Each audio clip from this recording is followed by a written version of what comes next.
Bonjour à toutes et à tous et bienvenue dans ce webinaire organisé par la plateforme européenne de la microfinance et le portail FinDev, qui est la plateforme indépendante du SIGAP où les acteurs de la finance inclusive partagent leçons et enseignements sur le secteur. Merci d'être avec nous aujourd'hui. Mon nom est Anouche Bezelgue, je suis l'éditrice du portail FinDev francophone et j'assurerai la modération de ce webinaire. Dans ce webinaire, nous discuterons de la finance inclusive verte pour les institutions de microfinance. Donc, comment évaluer et améliorer leur performance environnementale grâce à l'outil Green Index. Ce webinaire a pour vocation d'être interactif. Nous vous invitons donc à partager vos expériences et à contribuer au design du Green Index et à sa nouvelle dimension dans les normes universelles. Nous vous invitons également à discuter des moyens à mettre en œuvre pour évaluer la performance environnementale des IMF. Pour participer, vous pouvez poser vos questions à tout moment en utilisant la fonction chat de Zoom. Donc, pour être sûr que tout le monde voit votre question, n'oubliez pas de sélectionner All Panelists and Attendees lors de l'envoi de votre question. Comme ça, les panélistes et les participants peuvent voir votre question et échanger dans le chat. Les panélistes répondront au fur et à mesure à vos questions techniques et nous réserverons un temps à la fin du webinaire pour répondre aux questions d'ordre plus général. Donc, avec nous aujourd'hui, j'ai le plaisir d'accueillir Natalia Realpe-Carillo et Davide Forcella, qui sont tous deux co-directeurs du groupe d'action sur la finance inclusive verte et intelligente face au climat de la plateforme européenne de la microfinance. Donc, Natalia Reapel-Carillo est directrice de Edera Sustainable Solutions GmbH. Elle est également conférencière dans plusieurs universités. Natalia compte plus de 10 ans d'expérience dans le secteur de la microfinance verte en tant que chef de projet et consultante en énergie, soutenant des institutions pour permettre l'accès à l'énergie propre dans les régions rurales éloignées, notamment en Amérique latine, en Asie centrale et en Afrique. Notre deuxième panéliste, qui est Davide Forcella, est responsable du développement commercial et de la dimension verte de Yapu Solutions.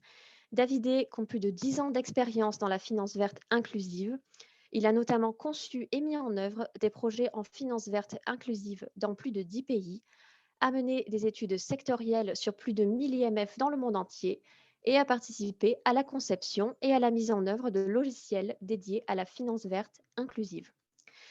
Donc, avant d'entrer dans le vif du sujet et de commencer le webinaire, nous aimerions en savoir un petit peu plus sur vous et nous vous invitons à répondre à quelques questions rapides lors de 2 petits sondages. Donc, on peut lancer le premier sondage. Donc, nous aimerions savoir quel type d'organisation vous représentez. Donc, que vous soyez un prestataire de services financiers, un investisseur, un consultant, IT, recherche, réseau. Donc, on vous laisse 1 minute pour nous dire un petit peu qui vous êtes.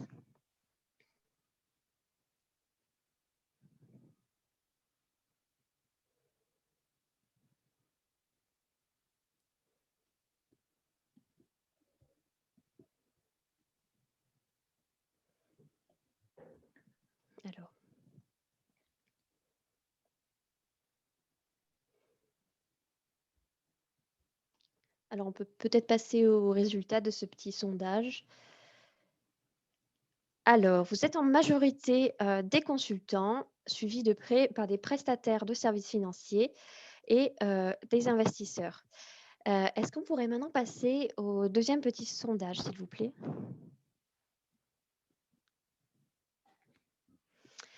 Donc, qu'est-ce qui est le plus important pour vous dans l'évaluation des performances environnementales d'une institution financière?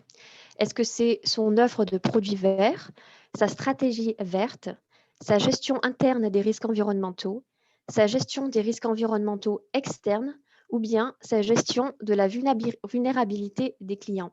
Donc, on vous laisse une petite minute pour répondre à cette question.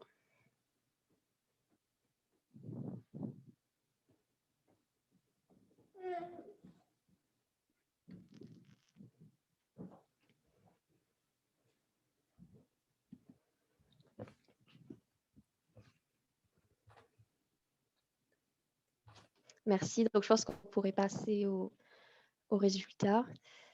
Donc, en grande majorité, ce qui est le plus important pour vous dans l'évaluation de la performance environnementale d'une institution financière, c'est sa stratégie verte. En deuxième position, sa gestion de la vulnérabilité des clients. Et enfin, son offre de produits verts. Merci beaucoup pour votre réponse. Je vais maintenant laisser la parole à Natalia, qui va nous parler plus en détail du groupe d'action. Natalia, c'est à vous. Merci beaucoup, Anouche. Bonjour, cher public. Bienvenue aujourd'hui à notre webinaire. Merci à Portail FinDev d'avoir organisé ce webinaire en collaboration avec la plateforme européenne de la microfinance. En tant que co-directeur du groupe d'action, permettez-moi de vous présenter tout d'abord notre groupe. David, on peut commencer. Oui. Lancé en février 2013 à Berlin, il s'agit d'un groupe de réflexion multipartite et unique pour la finance inclusive respectueuse de l'environnement, hébergé par la plateforme européenne de la microfinance. Nos objectifs sont discuter des défis et des stratégies, renforcer la connaissance, encourager l'action et la coopération et l'engagement, développer des outils dédiés au financement vert inclusif, comme c'est le Green Index, et publier et diffuser les résultats. Nos réalisations sont les suivantes. On a développé l'indice vert, Green Index, et les normes pour l'évaluation des performances environnementales. On a fait de catalogue des produits d'énergie verte. On a événements, comité scientifique, plus de 10 formations et plus de 40 présentations, publications et e-learning platform. Nos activités en cours impliquent le développement de le Green Index 3.0, le travail conjoint avec SPTF et CERIS pour le développement de la 7e dimension des normes universelles de la gestion des performances sociales. On fait une bibliothèque en ligne et une carte de projet, aussi publication état du secteur, bulletin d'information. On fait aussi des webinaires formations pour les secteurs. Aussi, on fait correspondre l'offre, la demande en finance verte avec des secteurs. David, la prochaine. On a plus de 600 membres avec différents niveaux d'engagement qui sont plus de 40 institutions.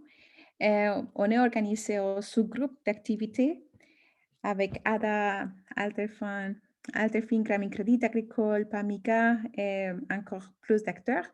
David et moi sommes des coordinateurs de l'Action Group.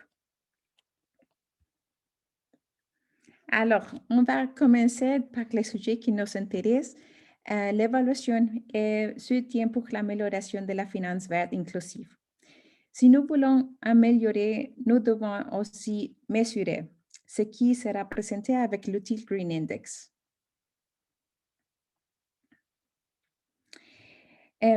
L'antécédent sont l'outil s'est développé par les Action Group en 2014. Et après, cet outil a des éditions, la 2e et aussi maintenant la 3e. On part de la définition de finance inclusive. Pour nous, c'est et aussi pour vous, c'est les données des services pour les gens qui sont exclus des services commerciaux, aussi Green Finance, la finance verte et tous les services de finance qui contribuent à l'environnement. Et maintenant, David, vous expliquez les définitions qu'on a pour la finance verte inclusive. Merci beaucoup, Natalia, et merci beaucoup encore tous les participants d'être avec nous. Donc voilà, vous voyez la thématique clé du groupe d'action, c'est la finance verte inclusive. Comme vous avez vu, c'est un peu le mariage entre deux concepts, justement la finance inclusive et la finance verte, ou des 3 concepts tout court, finance verte et inclusive. Un premier concept qu'on aimerait bien partager avec vous selon notre expérience, selon ce qu'on a vu, qui est mis en œuvre dans les différentes institutions de microfinance, c'est que c'est un peu l'alchimie entre ces trois éléments qui constituent la finance verte inclusive. C'est-à-dire, ce n'est pas, disons, suffisant d'avoir de bons produits verts et de bons produits financiers pour y faire de bons produits qui sont verts et financiers et inclusifs. Donc, un peu, on a observé que la composition entre l'élément vert et l'élément inclusif, c'est comme cela se mélange, c'est un peu la clé du succès des projets qui ont eu succès et desquels qui ne l'ont pas eu, c'est un peu la clé d'interprétation. Donc, bon, pour commencer, peut-être un point de vue important, on essaie dans le groupe d'action de ne pas donner des définitions, disons, de normiser le secteur. On n'est pas en train de faire ce travail, donc ce n'est pas qu'on va dire la finance verte, c'est cela, mais ce n'est pas cela, la finance verte inclusive. Mais plutôt, on essaie d'être des observateurs attentifs de ce qui se passe dans le terrain. Donc, en fait, on a essayé depuis notre fondation, voilà, d'écouter et regarder qu'est-ce qui se passe dans le terrain en fonction de cela, voilà, de donner un cadre parce qu'il peut être interprété, voilà, et aussi parce qu'on peut aligner des indicateurs que tout le monde puisse partager. Donc, en fonction de cela, on a développé déjà depuis 2015 une définition qui jusqu'à aujourd'hui, paraît-il, couvre un peu tous les aspects qu'on a observés autant du point de vue de l'institution financière, dans de microfinance, autant des niveaux de consultance, universitaires, mais aussi des investisseurs. Donc, je vais un peu décrire, c'est une définition, mais encore une fois, c'est une définition, c'est une interprétation de qu'est-ce qu'on voit, pour mettre un peu le cadre. Donc, on définit aujourd'hui la finance verte inclusive, selon nous, selon le groupe d'action. Voilà, pardon, je voulais aussi remettre qu'on a quand même dépensé pas mal de temps dans ces dernières années aussi de challenger, voilà, si cela est aussi complète par rapport à tous les différents initiatives internationales qui sont en train de se développer les dernières années, et donc il reste jusque-là solide. Donc, je voudrais expliquer cela.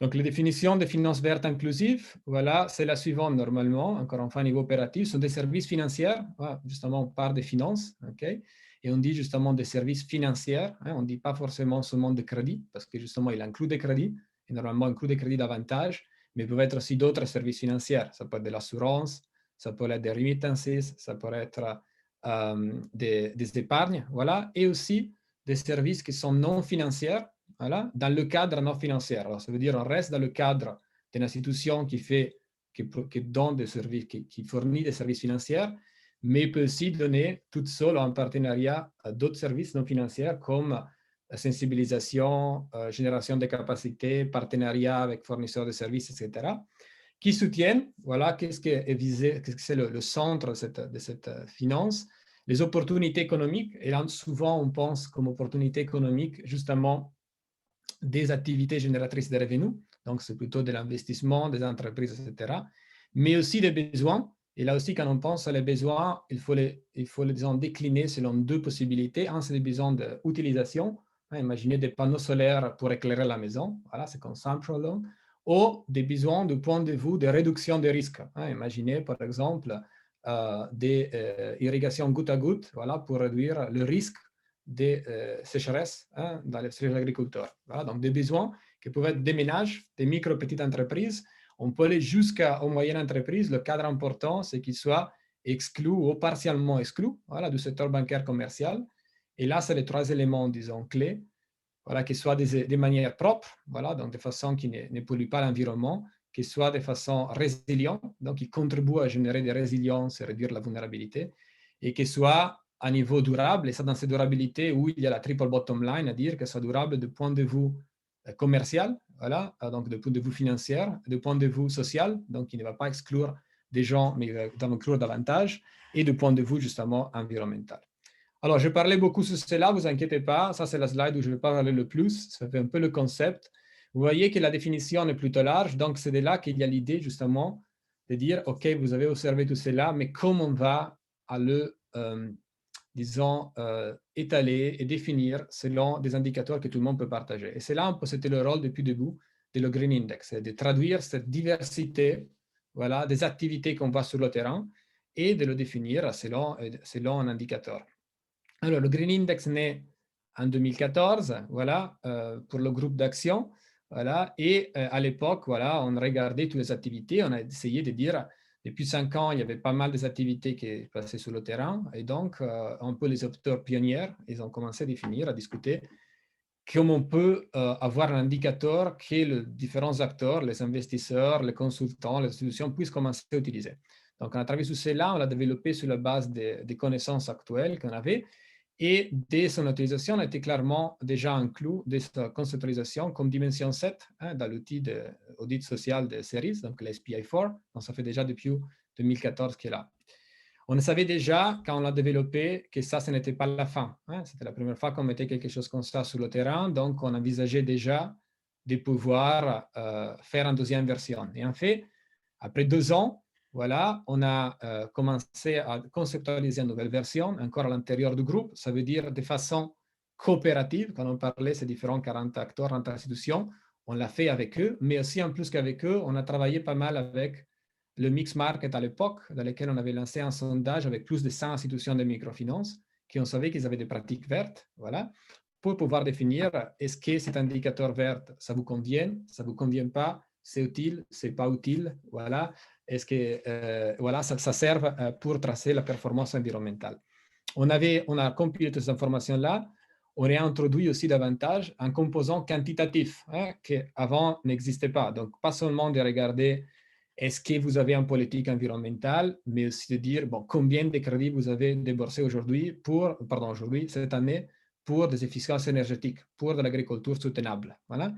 Ça, c'était à la grande demande à l'époque déjà des institutions financières, de dire OK, super que vous nous aidez, mais avec ces indicateurs seulement qualitatifs, on n'arrive pas à voir si on avance ou pas. Donc, on a toujours un crédit vert depuis 3 ans, mais est-ce qu'on a progressé ou pas?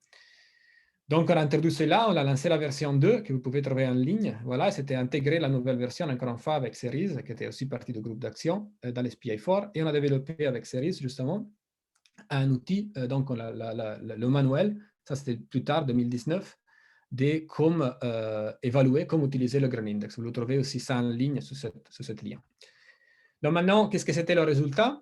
Donc, comme il existe aujourd'hui le Green Index 2.0, donc c'est un outil voilà, qui permet de faire une évaluation de l'institution voilà, selon certaines 4 dimensions. Donc, en dimension, c'est la performance environnementale, pardon, la stratégie environnementale. Voilà. Donc, l'institution a une stratégie. On va discuter davantage les détails pour la suite. Voilà. Un autre, c'est de regarder est-ce que l'institution est en train de gérer son risque environnemental interne. Ça veut dire donc ce qui est en train de gérer si à travers ses propres activités, ses employés, l'institution, voilà, en train de polluer, par exemple, l'utilisation de l'eau, des papiers, de l'électricité, etc., voilà, dans les agences ou du quartier général, par exemple. L'autre élément, c'est le risque environnemental externe. Donc, on est en train de discuter, est-ce que l'institution connaît qu'est-ce que sont les risques environnementaux, disons, menés par les clients. Donc, est-ce que le client a des activités qui ne sont pas soutenables, par exemple, de la monoculture extensive, par exemple, l'utilisation des sources d'énergie non renouvelables, voilà, la pollution des rivières, etc. Donc, tout ce que les activités que le client est en train de faire qui permettraient, qui impliquerait un dédommagement de l'environnement. Donc, l'activité des clients sur l'environnement. Donc, c'est un peu le risque environnemental dans le portefeuille de l'institution. Et dernière, last but not least, c'est la partie sur les opportunités. Donc, les opportunités, on a tous les produits financiers et non. Donc, il y a un grand volet sur les produits de crédit vert et il y a un volet aussi sur la micro-insurance et un volet aussi sur la formation des clients. Donc, quand vous le remplissez, vous avez quelque chose comme ça, voilà, que c'est un cadre, sur les 4 dimensions, voilà, et où il faut justement dire, ça peut-être c'est plutôt important à renforcer, l'idée, ce n'est pas seulement de l'outil vert, ça c'est depuis sa conceptualisation, ce n'est pas seulement de mesurer voilà, le niveau de performance, mais c'est aussi davantage d'abord de sensibiliser les institutions, les investisseurs et disons le secteur en général sur qu'est-ce qui était fait, sur qu'est-ce que serait possible à faire. Normalement, l'institution, quand elle remplit, dit « Ah, je pourrais faire aussi cela, je ne vais pas penser », par exemple. Mais aussi de pouvoir planifier des actions, de dire « Ok, aujourd'hui, je me situe à ce niveau-là. Selon mes objectifs, je voudrais améliorer ma stratégie verte. » Voilà. Et donc, qu'est-ce que serait l'activité à mettre en place? Comme ça, après une année, je peux vérifier Hein. Vous pouvez aussi faire des benchmarks vis-à-vis de votre peer, donc même statut légal, banque avec des banques ou de la même niveau géographique. Alors, à partir de cela, qu'est-ce qui s'est passé? C'est que sont passés quand même... Ah, pardon, j'ai un slide un peu en espagnol, désolé, on va la corriger pour la suite. Voilà, donc, ils sont passés depuis 6 ans, voilà, et il y a eu pas mal des activités, donc, entre lesquelles, donc, justement, Cerise a commencé à donner cet outil aussi à travers l'outil d'évaluation sociale. Nous, de le groupe d'action, on a utilisé le même cadre dans pas mal de travail, que ce soit des recherches, que ce soit des consultances, que ce soit à travers notre partenaire qu'ils ont commencé à mettre en œuvre. Voilà. Et donc, c'était, voilà, on a commencé, on était capable voilà, de répertorier plus ou moins 1 millier des évaluations environnementales, que c'est quand même pas mal, depuis 2011 à 2019. Voilà, qui nous amène pas mal d'informations. En même temps, la plateforme européenne de la microfinance est organisée depuis là, voilà, depuis 2014 et 2019, 2 prix verts. Donc, prix vert, un, c'était vraiment sur la microfinance et l'environnement, l'autre, c'est sur l'adaptation au changement climatique, il y a 2 ans, donc l'année passée. Et depuis là, se sont développés pas mal de projets. Vous voyez le nombre d'institutions. Voilà, pour mentionner certains, le BID, Inter-American Development Bank, a développé pas mal de projets des Nations Unies pour l'environnement, UNDP, FMO et pas mal d'autres. Et donc, tout cela génère de la connaissance. Et donc, à ce moment-là, on avait déjà l'idée de dire qu'il faudrait faire quand même une version additionnelle, voilà, de remettre à jour cet outil.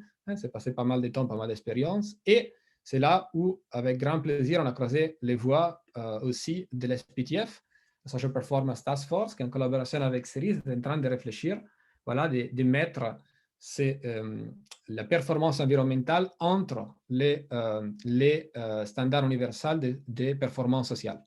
Et donc, on a dit, bon, c'est bien de unir notre force, et c'est plus de cela que depuis 2020, on est en train de développer la version 3.0 de l'outil de Greenindex et en même temps de travailler ensemble pour développer qu'est-ce que c'est la dimension 7, la dimension verte de la stratégie environnementale.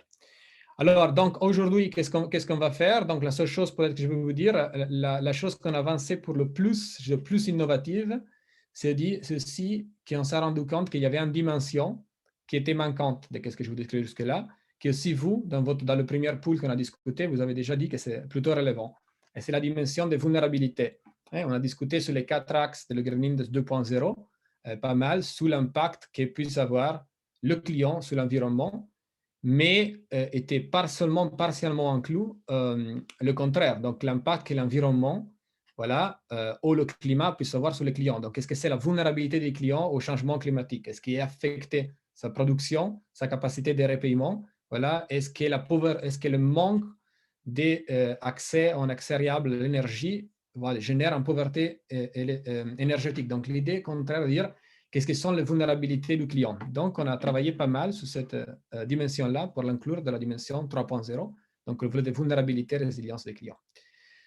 Bon, maintenant, ça commence la partie un peu plus interactive. Donc, qu'est-ce qu'on va faire pour la suite? Maintenant, l'idée, c'est, d'un un côté, je vais vous expliquer un peu plus en détail qu'est-ce qui est contenu dans les différents standards ou dimensions. Voilà, comme vous avez vu, comme ça, on va aller un peu plus en détail. Et à chaque explication, on va vous demander aussi votre retour. On va vous dire, OK, ces 3 indicateurs qui sont normalement dans la stratégie verte, est-ce que ça vous intéresse? Vous pouvez les mettre en ordre. Hein? Donc, on va vous donner qu'est-ce que ça inclut, qu'est-ce que nous on pense, et on va vous demander votre avis. Donc, ça va continuer pas mal de slides, on explique et on demande votre avis. Pour arriver à faire cela, alors, on a un survey en ligne que maintenant on va ouvrir ensemble. Hein. Je vais partager dans un instant l'écran avec Natalia qui va vous conduire. Voilà, vous pouvez y accéder à cette survey ou directement pour cet élan ici, donc dans votre ordinateur, ou si vous avez un téléphone, on conseille de le faire avec votre téléphone. Comme ça, vous avez dans la main le téléphone avec le survey, avec le questionnaire, et en face de vous, vous avez l'écran, vous pouvez suivre le séminaire. Donc, Natalia, je te passe un moment l'écran et aussi la parole pour être sûr que tout le monde est bien arrivé à rentrer. Merci. Alors,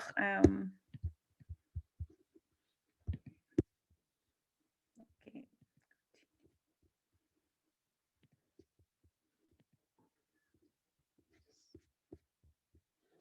Vous voyez mon écran?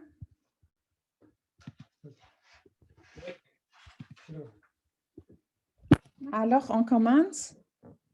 Oui, ça va très bien. Et vous cliquez ici à commencer. Next. Et vous donnez de nom. Ce n'est pas obligatoire, mais ça sera bien de savoir qui est la personne, nom de l'institution, type d'institution. Et après, on peut commencer. On va donner une minute. Donc, faites-nous savoir, s'il vous plaît, dans la chat, ouais, si quelqu'un a des soucis, voilà, parce qu'elle n'est pas arrivée à rentrer justement dans le lien ou parce que ça ne marche pas avec le téléphone. Comme ça, on est sûr, s'il y a beaucoup de personnes, on va voilà, essayer de vous aider à pouvoir rentrer.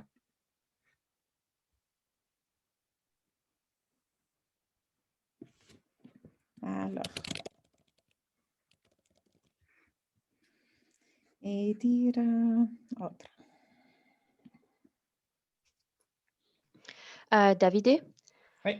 on a un participant dans le chat qui a déjà rempli le questionnaire hier. Il demande s'il doit le remplir encore maintenant. OK, très bonne question. Merci Anouk. En fait, on a diffusé ce questionnaire. C'est en partie, disons, de l'analyse des retours de différents acteurs depuis, je pense, octobre ou novembre. Donc, c'est à vous de voir. Alors, l'idée, c'est qu'aujourd'hui, on va vraiment vous expliquer les différents détails. Donc, c'est l'idée un peu de le remplir avec notre explication, comme ça qu'on est sûr que, voilà, question par question, c'est compris aussi la réponse. Donc, si vous voulez nous suivre, le remplir, si vous mettez le nom, on a les deux, donc on ne va pas compter deux fois, mais on est sûr que sur ce séminaire, on a tout le monde qui répond et qui a compris, justement, parce qu'on l'explique, voilà, les différentes dimensions. Et merci aussi pour l'intérêt de participer 2 fois notre webinaire. Alors, on va commencer avec la première question.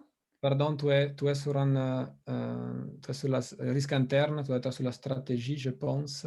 Non, évaluez-vous l'impact Non, sur la PPT, je disais. de votre institution. Le PPT, je disais. Ah. Okay. Et j'ai également une autre question avant de commencer le questionnaire. Ouais. Que doivent faire les participants si aucune des options de réponse ne s'applique? Donc, normalement, il y a dans chaque étape, donc quand vous allez stratégie, on va le voir ensemble, il y a comment ça s'appelle, un petit box où vous pouvez mettre les commentaires, vous pouvez l'écrire. Ça aussi, c'est très important, on va vous montrer. Si vous avez des questions, des choses qui ne sont pas claires ou des conseils, l'écrivez là, en texte libre.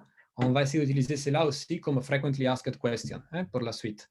Alors là, je vois aussi une autre question de Mathilde, s'il n'est pas en institution de microfinancière, par exemple. Donc, l'idée, c'est que vous avez justement déclaré à l'origine qui vous êtes. Donc, ça veut dire qu'on va prendre en compte votre réponse selon votre institution. Si vous êtes un consultant, on pense que c'est un consultant. Si c'est un investisseur, on pense que c'est un investisseur. Quand on a envoyé cette sondage, on a envoyé différents questionnaires, donc un pour l'institution microfinancière, un pour les investisseurs, etc. Pour vraiment se focaliser sur cela. Aujourd'hui, on ouvre seulement un pour l'institution de microfinance. Si ça vous dit votre institution évalue les risques environnementaux, si c'est une institution de microfinance, répondez comme votre institution. Si vous êtes un consultant, c'est de dire est-ce que vous connaissez des institutions qui le font selon votre expérience. Si vous êtes un investisseur, répondez selon est-ce que vous avez certains de vos clients comme institution financière qui évaluent cela. Essayez de vous mettre dans votre expérience. Merci. Alors, commençons justement. Alors, comme vous voyez, le dynamique, ça va être cela. La première, ça va prendre un instant pour être sûr que tout le monde est à jour. Et après, sont tous les mêmes. Donc, voilà, la première chose qu'on vous demande ici sur la gauche, voilà, pour savoir, est-ce que votre institution a une politique ou une stratégie environnementale? Donc, si vous êtes institution de microfinance, répondez oui, non, ou je ne sais pas. Si vous êtes un investisseur, par exemple, répondez oui, je connais certains qui les ont. Voilà. Si vous êtes un consultant, oui, voilà. Donc, regardez selon votre propre expérience. Donc, le centre aujourd'hui, c'est plutôt institution financière, mais selon qu'est-ce que vous avez déclaré aujourd'hui, voilà, on va prendre en compte vos réponses. Alors, de qu'est-ce qu'on parle au niveau de stratégie environnementale? Voilà, ça, c'est un peu la version de Le Green 2.0. Normalement, dans le Green Index 2.0, on regarde trois aspects. D'abord, est-ce que la situation définit une stratégie environnementale avec certains objectifs? Est-ce que c'est inscrit dans sa mission et valeurs, par exemple? Ça, c'est un premier élément.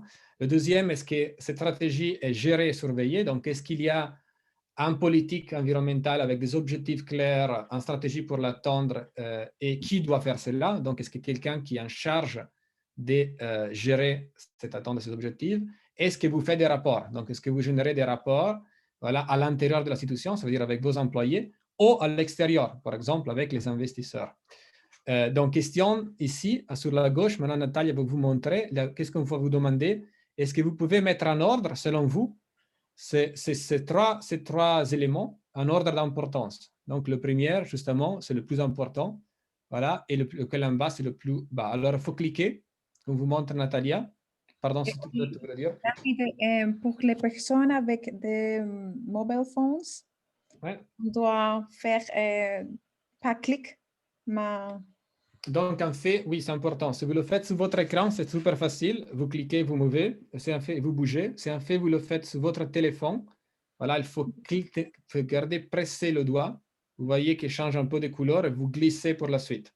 Ça, c'est la seule partie, disons, d'entraînement technique des mains qu'on va vous faire comme un petit gymnastique dans ce moment de lockdown. Comme ça, on bouge les mains. Déjà, on ne peut pas courir, sauter, on bouge les mains. Voilà.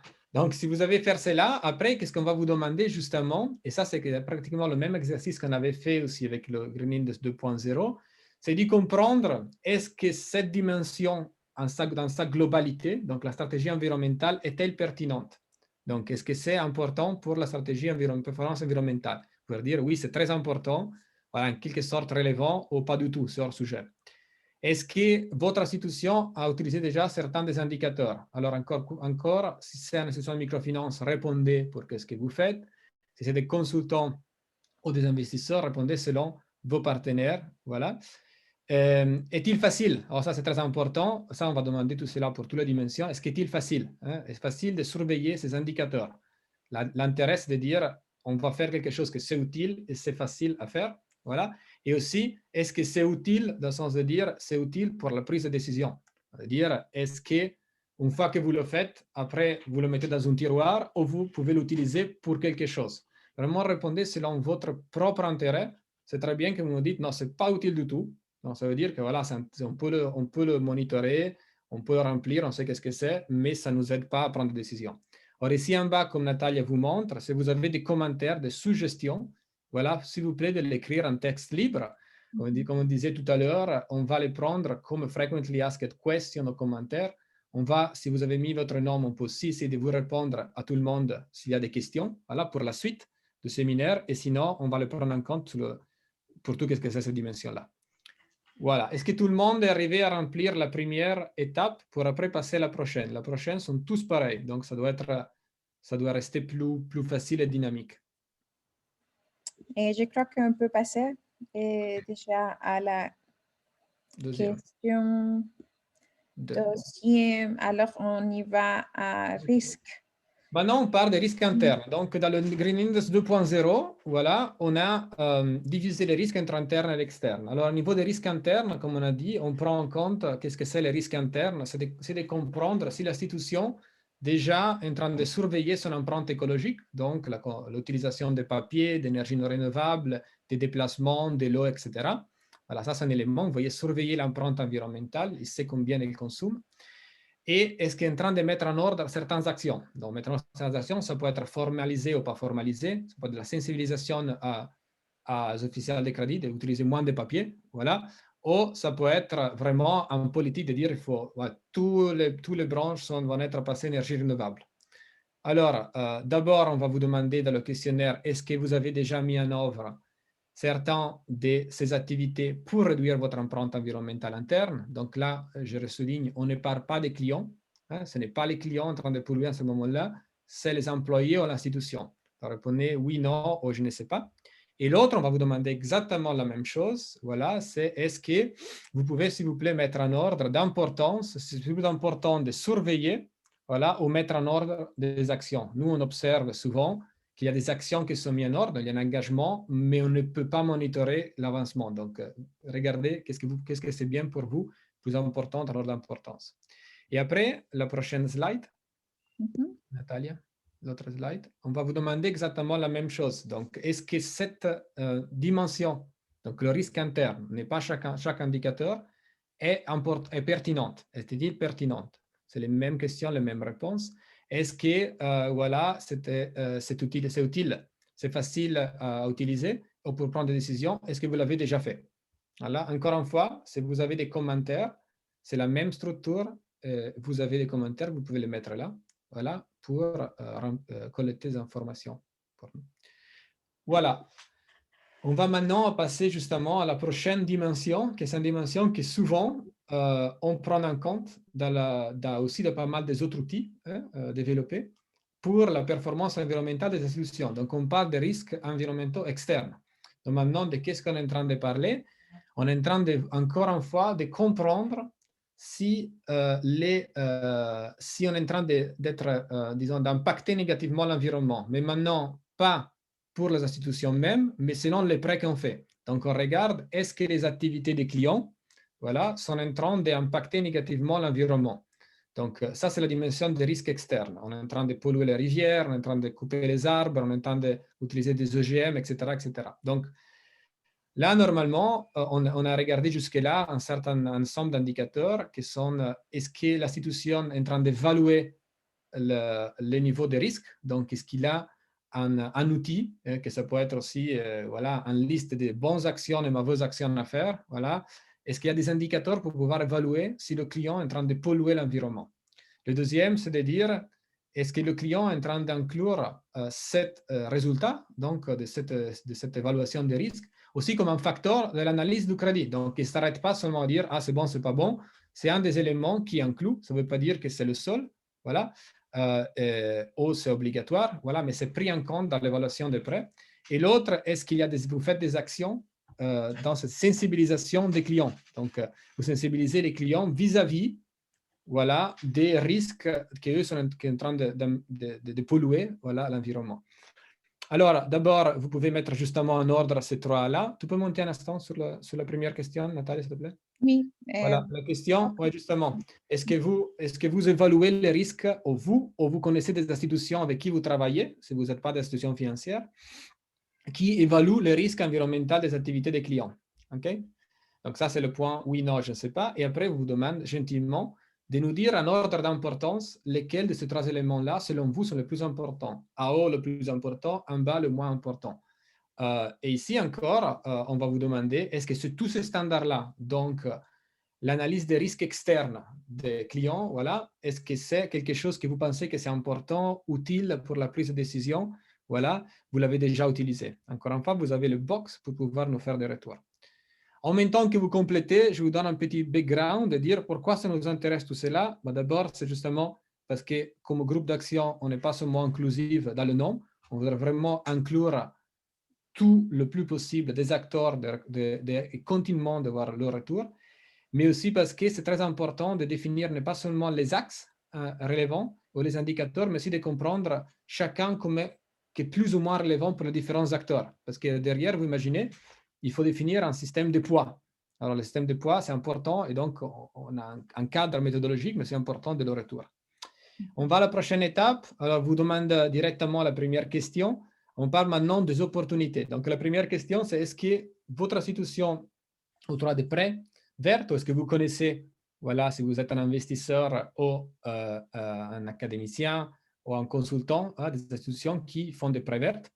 Et après, voilà, on vous explique comme nous, normalement, jusque-là, de l'indicateur 2.0, on avait classé un peu, on avait un peu structuré ces parties d'opportunités. Donc là, on parle, comme on dit, de produits financiers et non financiers. Dans les produits financiers, vous voyez, la première chose, c'est l'offre des produits. Et là, vous voyez sur la gauche, où c'est étalé un peu plus en détail, on parle de trois types de crédits verts, pour être un peu plus spécifique. Le premier que vous voyez écrit, sont des produits spécifiques pour l'énergie propre, donc qu'ils soient des efficaces énergétiques. On consomme moins des intrants pour le même résultat niveau d'énergie, voilà, des fours améliorés, des réchauds améliorés, des fours améliorés, des fours efficaces, etc.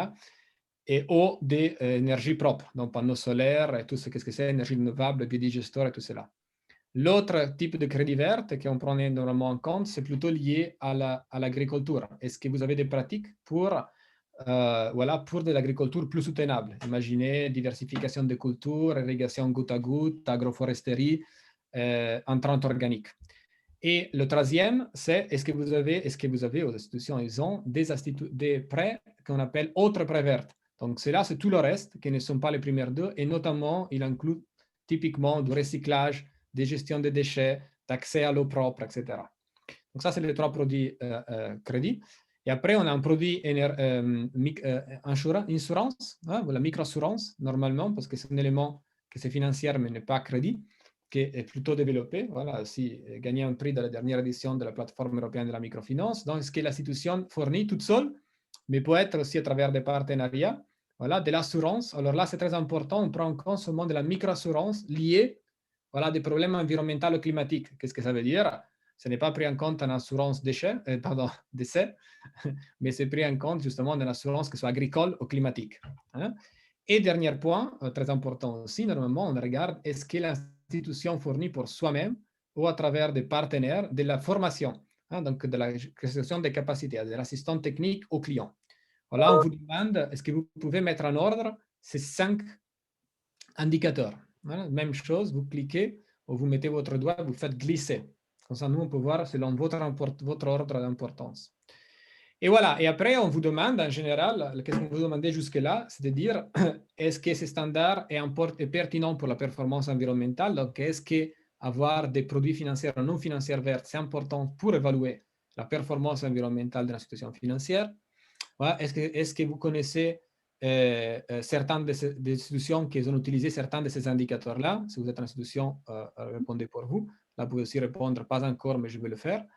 Est-ce qu'il est facile ou pas à surveiller ces indicateurs? Voilà, est-ce que c'est utile pour la prise de décision? Encore en bas, vous avez la chat pour laisser vos observations si vous voulez. Voilà. Donc là, ça c'était les 4 dimensions de l'index 2.0. Maintenant, en même temps que vous nous fournissez cette retour, on va maintenant dans une dimension additionnelle. Alors, donc ça, c'est une dimension qui n'existait pas jusqu'à aujourd'hui dans le Green Index 2.0 et qu'on est en train de discuter de plus activement depuis l'année passée, aussi parce qu'on observe qu'il y a de plus en plus des projets, des activités qui prennent aussi en compte, et aussi il y a beaucoup d'intérêt et beaucoup de nécessité de prendre en compte l'aspect de vulnérabilité. Donc maintenant, qu'est-ce qu'on parle à niveau de vulnérabilité?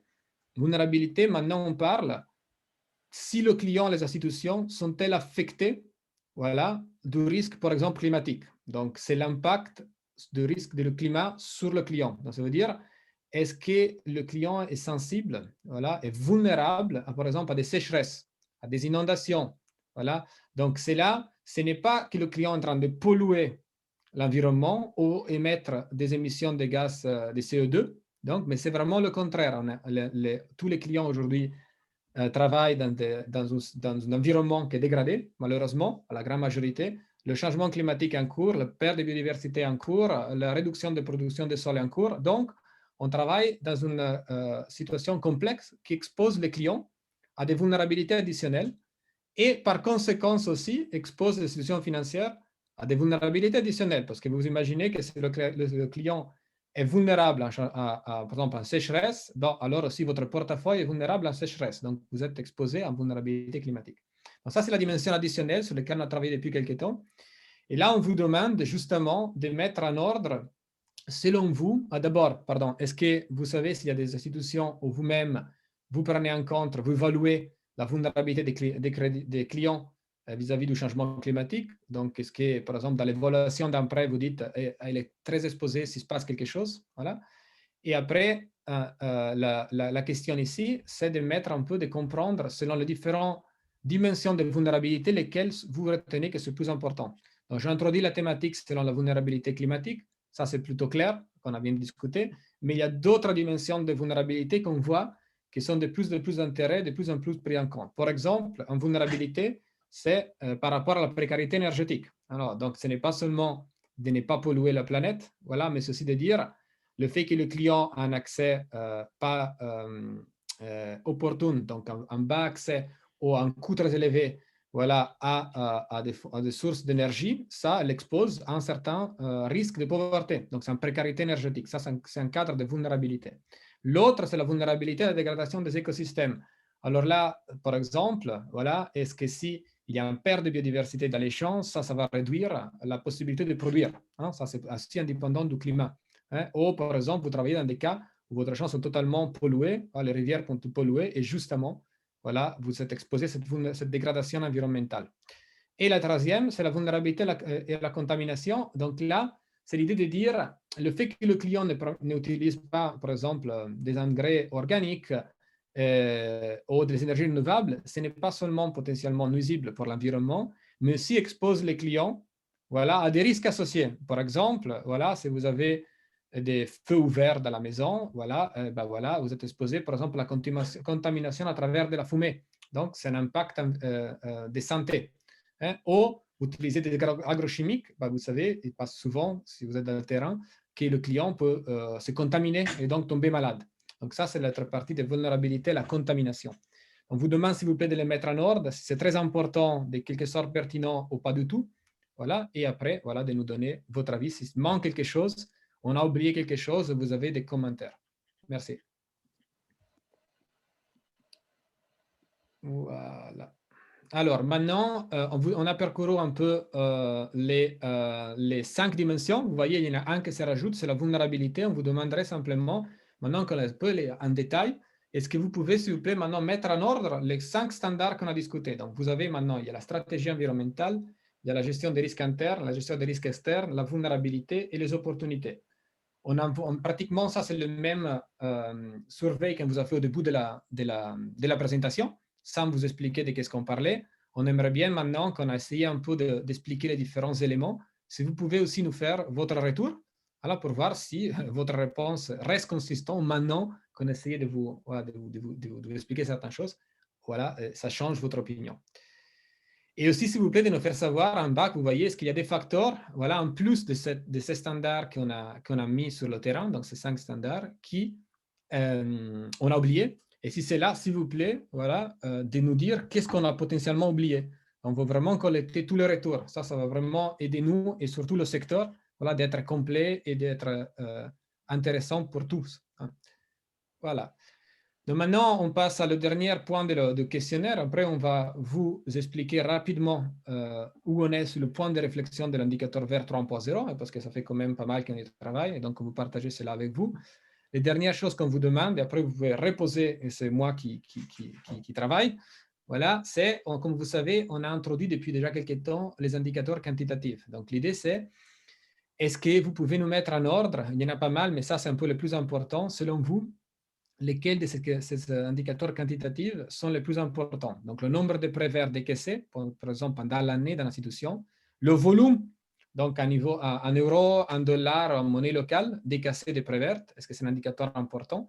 Ou sinon, par exemple, le pourcentage des prêts. Donc, disons, ce n'est pas important seulement au niveau des valeurs absolues, mais combien l'institution engage, quelle partie de son portefeuille, quel pourcentage des activités vertes.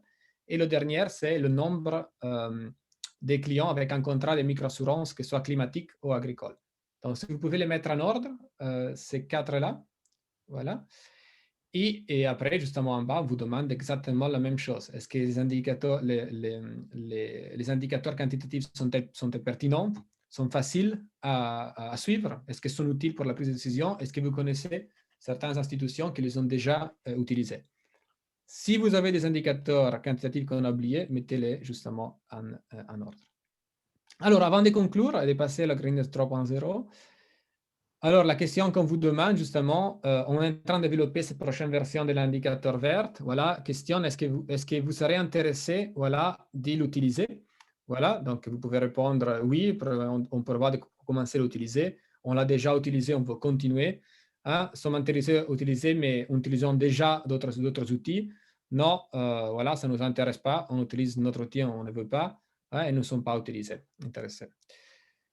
Alors, si oui, si vous êtes intéressé, voilà, pour quelle portée sélectionnez par rapport à ça? C'est surtout pour la sensibilisation environnementale, le renforcement des capacités, sur qu'est-ce que c'est l'intérêt plus grand pour utiliser ce type d'outils.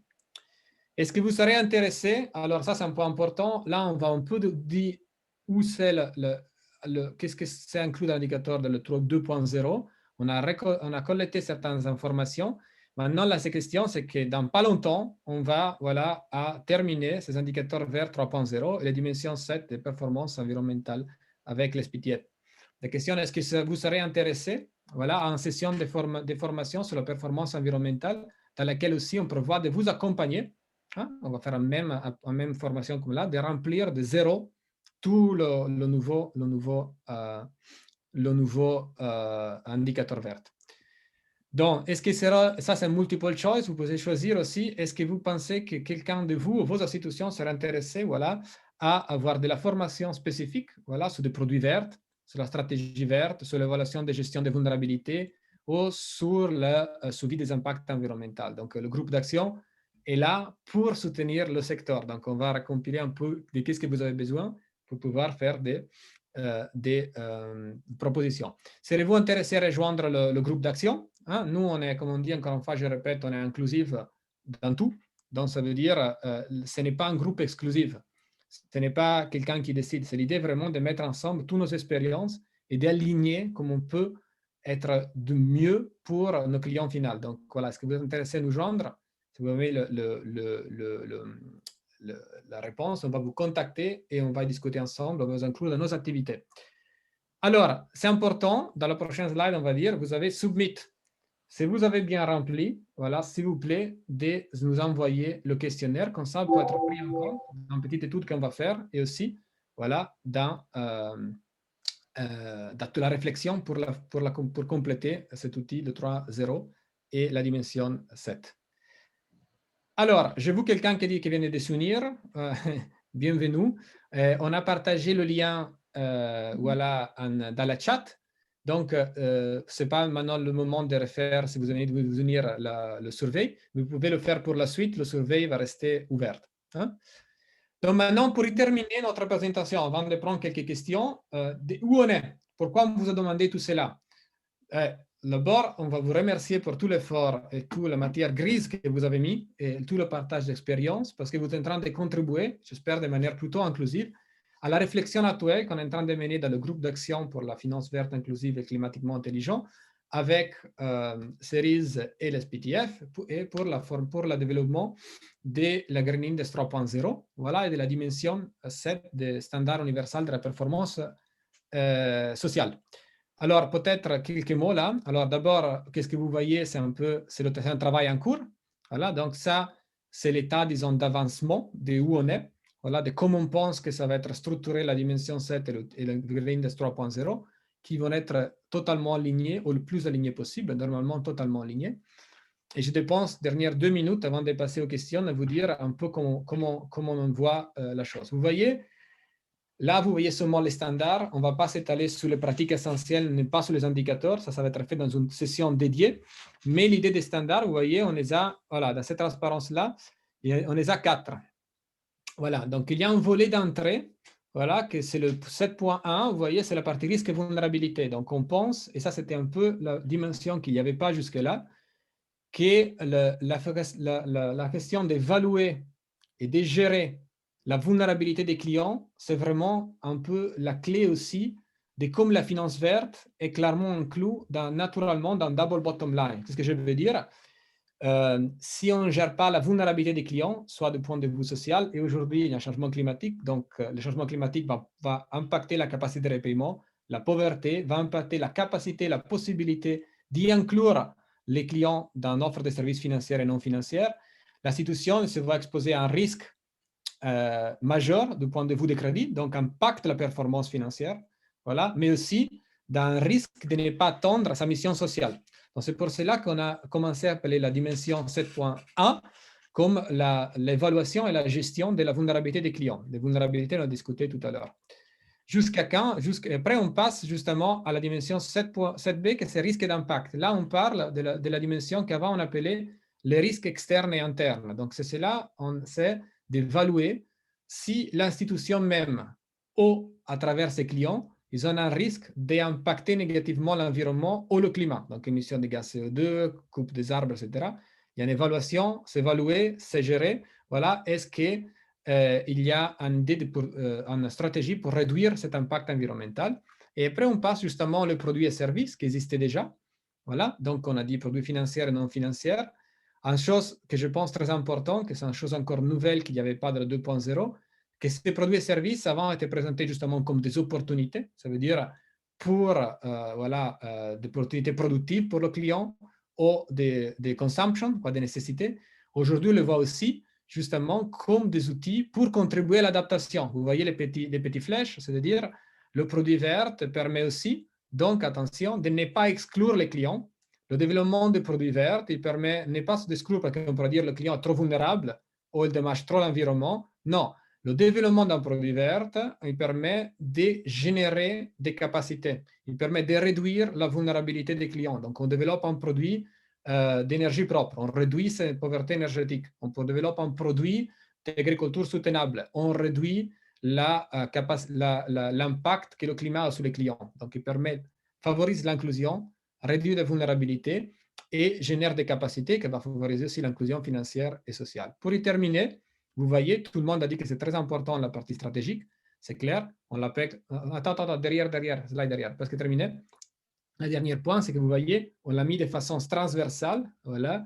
Stratégie environnementale et leadership, c'est justement de dire tout cela normalement doit être cadré dans une stratégie, une politique, des objectifs, quelqu'un qui s'en occupe, etc., etc. Donc, ce n'est pas une dimension séparée, mais il englobe les autres. Avec cela, je termine. Voilà. Et on prend, avec Natalia, toutes les questions s'il y en a. Merci beaucoup, Davidé.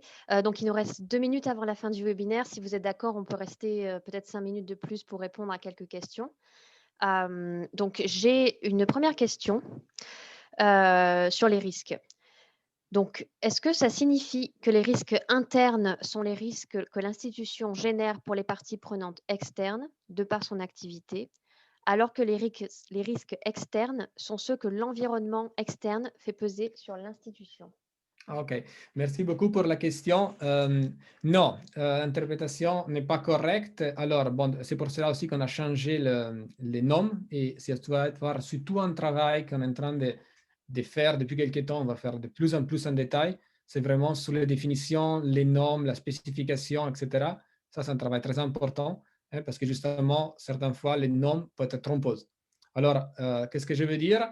C'est les risques internes et les risques internes et les risques externes, tous les deux, aujourd'hui, vous voyez, c'est ici, dans les risques et impact, on les traduit comme indirect et direct. Ça veut dire, c'est les risques que l'institution, avec ses propres activités, donc ses employés, ses agences, etc., ou à travers les clients, ont d'impacter négativement l'environnement. Donc, ça, c'est la partie des risques externes et internes. Maintenant, interne se focalise sur est-ce que l'institution, avec son utilisation d'eau, des papiers, d'énergie, des transports, etc., donc est-ce qu'ils font les employés, donc n'aiment pas les clients, ils ont un risque d'impacter négativement l'environnement.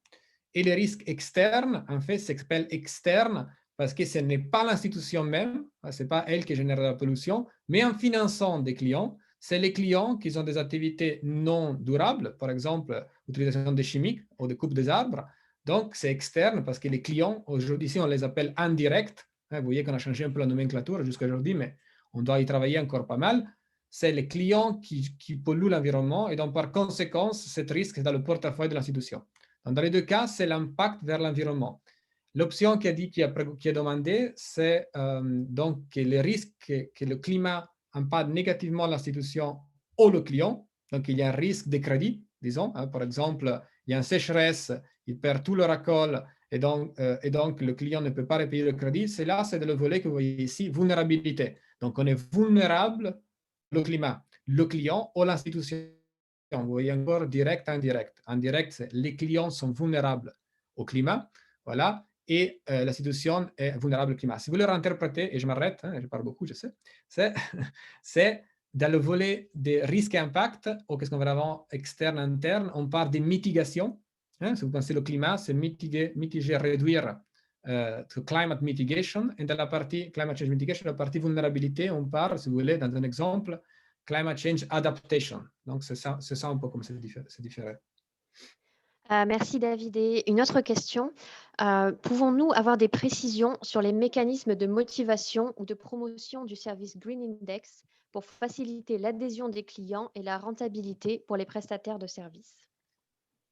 Attends, j'ai eu mon problème de connexion. Le début, c'est pourrions-nous? J'ai entendu tout le reste, mais je sauté. Pouvons-nous avoir des précisions sur les Ok. mécanismes de motivation ou de promotion des services Green Index? OK, donc ça veut dire comment on va promouvoir que le Green Index soit utilisé, c'est ça? Oui, c'est comment faciliter l'adhésion des clients à ce service et être rentable pour les prestataires de services. OK, super. Donc, quand vous dites client, j'imagine que ce n'est pas une institution de microfinance. Simplement, souvenez-vous que le Green Index, l'idée, c'est qu'on va évaluer. Alors, on se met sous la performance environnementale des institutions financières. Donc, les répondants du Green Index, c'est des institutions financières, pas les clients des institutions financières. Okay. C'est clair qu'il y a un clair lien, hein, mais l'outil est fait pour, disons, qui va répondre à ces institutions financières. Maintenant, comment on va les motiver? Il y a différentes possibilités. Hein. Un, c'est d'échanger un peu la donne, comme on essaie de faire sur la version 3.0, de dire que ce n'est pas une option aujourd'hui de ne pas regarder sa performance environnementale parce que qu'on le veut, on ne le veut pas. Voilà, l'environnement dégradé, le climat dégradé est en train d'impacter nos capacités d'attendre l'inclusion financière et l'inclusion sociale. Donc, c'est en train d'avoir comme objectif l'inclusion financière et sociale, qui est au corps de l'institution financière, ne pas gérer la vulnérabilité du point de vue climatique et environnemental des clients, c'est de mettre à risque les autres deux dimensions. Ça, c'est un point important. Le reste, c'est par contre, c'est de dire, est-ce que ma motivation, c'est de dire, il y a de plus en plus de réglementations qu'on est en train de se définir. Donc, quelqu'un va vous demander, vous devez reporter sur le fait que vous ne nuisez pas à l'environnement. Voilà, donc c'est tout en partie, c'est compliance avec regulation. Il y a l'intérêt d'innover. Les produits verts, c'est aussi une offre innovative qui ouvre un nouveau marché. Et aussi, il y a de plus en plus, si vous regardez, avec, par exemple, New Deal, etc., avec, par exemple, toutes les différentes initiatives internationales, des potentiels financements, voilà, qui vont venir avec peut-être des offres plus intéressantes au point de vue des intérêts, mais aussi dédiées, si l'institution est capable de montrer qu'il ne nuise pas à l'environnement, ou c'est capable de montrer qu'une partie de ces financements-là va dans des activités vertes. Donc, c'est accès aux fonds, c'est compliance avec les normatives qui sont en train d'être en vigueur, c'est responsabilité environnementale, mais ceci tout à fait gestion de sa propre vulnérabilité, de ses propres risques de crédit de l'institution.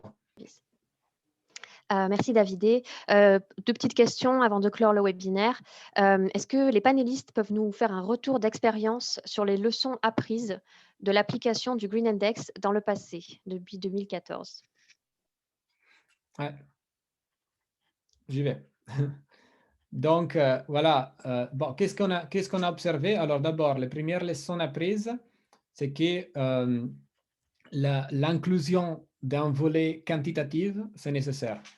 Okay? Donc, si on n'arrive pas à être quantitatif, qu'est-ce qu'on a compris? On n'arrive pas vraiment à comprendre la performance d'une institution, hein, parce qu'une institution peut seulement avoir un crédit vert et ne faire 2 millions, mais il va avoir seulement un point de le Green Index. Donc, c'est important d'y inclure cela pour vraiment y comprendre sa performance et aussi pour y comprendre ses progrès. Alors, ça, c'est un point important. La deuxième compréhension, c'est de dire aussi que le volet vulnérabilité est nécessaire et manqué dans l'analyse. Donc ça aussi, c'est notre analyse plutôt importante. Et le reste, on a aussi travaillé pas mal avec la Social Performance Task Force de Cerise et d'autres consultants justement pour analyser est-ce que le Green Index 3.0 est aligné avec les autres initiatives internationales qui sont en cours. EU Taxonomy, hein, voilà, le GIN, tous les différents politiques qui sont là, et on a essayé aussi d'y aligner, voilà, le Green Index 3.0, et ça va être une tâche, je pense, de le plus intéressant. Comme on répète, le Green Index 3.0 est fait dans la base, en regardant les activités de la situation financière, et maintenant, aujourd'hui, on a travaillé pas mal, et on continue à le faire, d'essayer de l'aligner avec toutes les activités internationales. C'est très important, parce que qu'est-ce qui se passe en situation financière? Souvent, il se trouve avec à remplir différents outils. Chaque investisseur a son outil. Il y a le Green Index qui est en train d'aider, mais après, il doit reporter avec une autre initiative internationale, etc. Qu'est-ce qu'on est en train de faire? On a mappé toutes les initiatives internationales. On est encore en train de le faire, voilà, de voir si toutes les dimensions sont couvertes. Et aujourd'hui, le Green Index 3.0 couvre toutes les dimensions qu'on a pu observer de toutes les activités internationales qu'on a pu observer. Voilà. Et la prochaine étape, qu'est-ce qu'on espère d'attendre comme groupe d'action, c'est aussi de permettre, et ça c'est une belle tâche, on va vous dire si on arrive, qu'une fois que l'institution financière remplit le Green Index, il peut aussi reporter, ça serait une tâche plus intéressante, toutes les initiatives internationales, de façon que la tâche de reporter soit très légère. Il y a un outil qui étale à toutes les initiatives dans lesquelles il pourrait reporter. Donc, le problème de reporting, c'était très important. Merci David. Et une dernière question avant de terminer le webinaire. Est-ce qu'il y a une différence entre les mesures de mitigation et l'adaptation au changement climatique, que ce soit externe ou interne?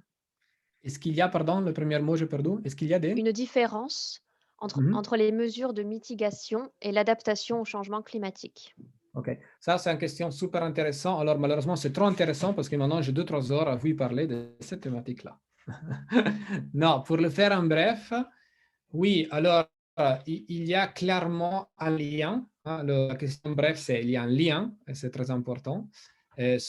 Souvent, on travaille sur une dichotomie en disant mitigation, adaptation, mais c'est clair que les deux se séparent. Alors, clairement, l'adaptation, on redit justement, va réduire l'impact que le climat a sur les clients, hein, souvent micro-entreprises, clients pauvres exclus, et mitigation va réduire l'impact que nous, on a sur le climat, émission de gaz de CO2. Mais la chose plus intéressante, on a fait mal d'expérience. Vous prenez par exemple un exemple, le projet MEBA, hein, qui se focalise sur cela. Il essaie de travailler sur les deux à la fois. Qu'est-ce que ça veut dire? Quand vous mettez en place un système, par exemple, d'agroforesterie, hein, voilà, dans un côté, vous êtes en train de réduire les impacts climatiques parce que vous générez de la capacité de s'adapter au changement climatique. Donc, vous plantez des arbres, vous plantez du café, vous plantez des autres cultures.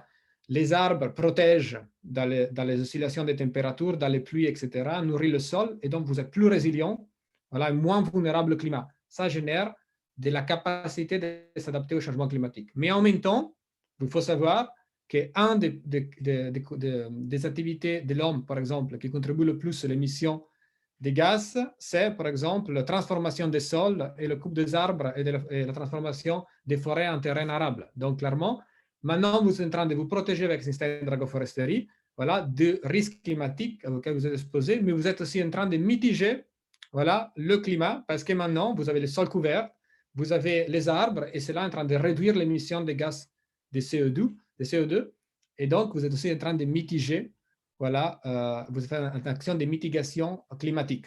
Donc, les deux choses sont séparées normalement dans les indicateurs, etc. Vous voyez qu'il y a pas mal de cas dans lesquels les deux se parlent et c'est là où les synergies deviennent hyper intéressantes. Merci beaucoup pour votre réponse détaillée, David. Donc, si vous avez d'autres questions sur le Green Index ou le groupe d'action sur le climat de MFP, vous pouvez bien sûr contacter directement Natalia et David. Donc, leurs adresses email apparaissent sur l'écran. Un très grand merci à Natalia et David pour cet échange passionnant et pour avoir conçu ce webinaire interactif. Merci à toutes et à tous pour votre participation active et de la part du portail FinDev et de la plateforme européenne de la microfinance. Donc, on vous invite à poursuivre la conversation sur la finance verte et la performance environnementale sur nos plateformes respectives. Merci encore et une très bonne fin de semaine à toutes et à tous. Merci Anoush et au revoir à tout le monde. Merci beaucoup pour être aujourd'hui avec nous.